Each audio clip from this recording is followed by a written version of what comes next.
Hi, so this week's column is about body sunscreens. Finally the sun is out. I'm absolutely roasting today, even though it was torrential rain all last week. So it seemed like a good time to talk about sunscreens.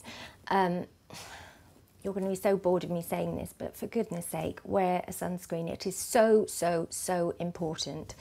It's desperately important. And even though I'm obviously deathly pale, I'm the whitest person on earth, it doesn't matter. Even if you have olive skin, even if you have darker skin, you absolutely need sunscreen. There are two types of rays that we protect against. There's UVB, which is the main cancer causer, although the other type can cause cancer too, but it's the main culprit of serious skin cancers is UVB. And UVA, which is the one that ages your skin. So you need both. One is more likely to protect your health and one is more likely to protect your appearance. And given that you're watching this video, I'm assuming that you would like to protect your appearance. So you must make sure that your sunscreen protects against both UVB and UVA. All sunscreens protect against UVB by law. They're not allowed to call themselves sunscreens unless they protect against UVB. However, protecting against UVA is not yet law. European guidelines suggest that you should protect it against both, but the law currently stands you don't have to protect against UVA. So if something doesn't say it protects against UVA, you should assume it doesn't, and you need to shop again. You need to look for one that does, because UVA is the one that makes your skin look terrible and ages it, accelerates the aging process. So it's so important that you wear one, important for your health and important for your appearance. I have only featured sunscreens in the column that protect against both, because I'm not entertaining the ones that only protect against UVB for a moment. And my favourites are in there. I really don't think you need to spend a lot of money on sunscreen, even though, to be honest, any broad spectrum sunscreen protecting against both types of rays is never cheap, to be perfectly honest. Even when you buy in Superdrug, you're looking about £6 or £7. It's never a couple of quid. The only one I featured that is very cheap is because it's tiny, but I wanted to mention it because I absolutely swear by it.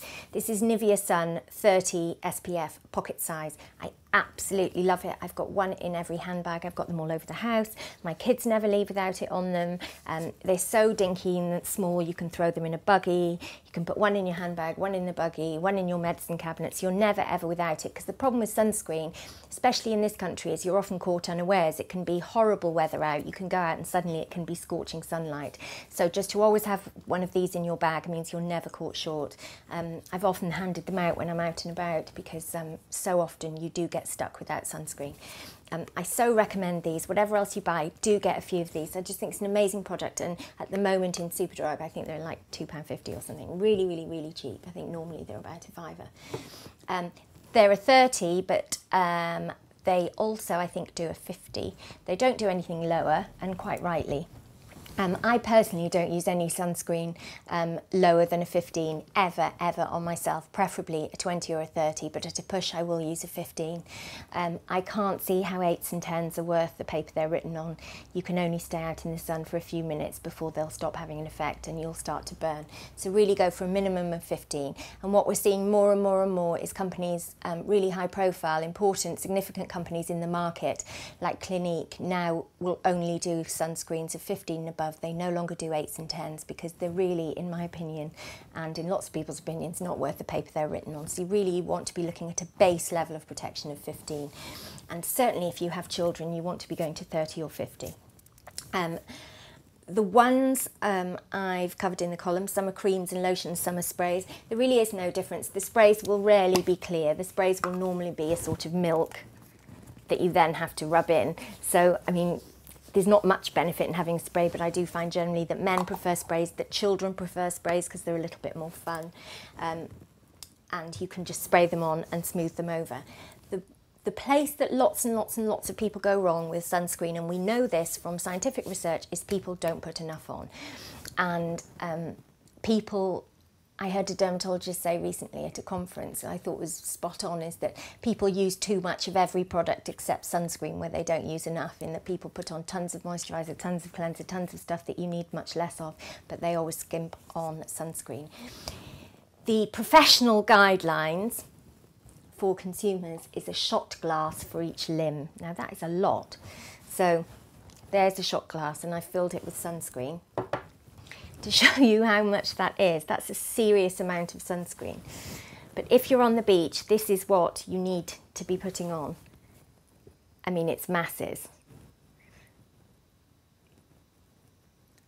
That would be for one whole leg from ankle to the top of your thigh. You know, it's a lot and lot of product, but it's the only way you can be adequately protected if you're on a beach, for example. And again, that wants to be a high protection level, or you won't get the benefit from it. You also want to reapply, obviously, after swimming, or if you've been sweating a lot, so if you've been sunbathing all day, you want to repeat the process, another shot glass, because it will come off. It's only lotion, it's only cream. It will slide off and will need reapplying. There are certain brands that I really like. Boots, I really like, because all of Boots' own brand sunscreens protect against UVA and UVB, which I think is very important. So they're obviously a high street brand, really accessible, and yet they've made sure that they only stock own brand sunscreens that protect against both, that are broad spectrum. There are also other considerations to bear in mind when you're buying a sunscreen. If you have sensitive skin, or if you're worried about things like parabens, you may want to go the mineral route of sunscreens. And by that I mean that instead of using chemicals, a chemical sunscreen to block out the rays, they use natural ingredients like zinc. I'm trying to think, what do I have here that uses it? Gelique. Gelique uses titanium dioxide, and normally the giveaway sign of a titanium and zinc based sunscreen is that it'll be whiter. It'll usually be whiter, and it'll have a sort of lavender hue to it, a slightly kind of purpley hue, but it's definitely worth it if you suffer from sensitive skin, or as well if you have children. Lots of children respond better to a natural sunscreen, and what that does is it uses zinc to block out the sun instead of using chemicals, and that's something to bear in mind. They're a little bit more expensive generally, and as I say, you can normally see them more readily, but they're definitely worth investing in. Liz Earle does a mineral one, Gelique. There are various ones on the market. Lots of children's ones use titanium dioxide. Another brand I really rate very highly, and it's not a sexy brand, but I think they're brilliant, is Ultra Sun.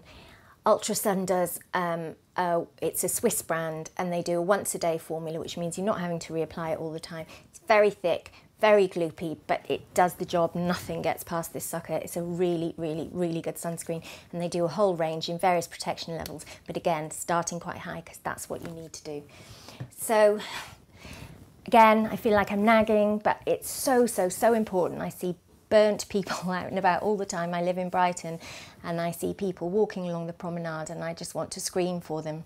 It's estimated that the vast majority of your sun damage on your skin occurs before your 18th birthday. So if you're not protecting your children, you are signing them up for potential damage to their skin in the long term, which I'm sure they won't thank you for.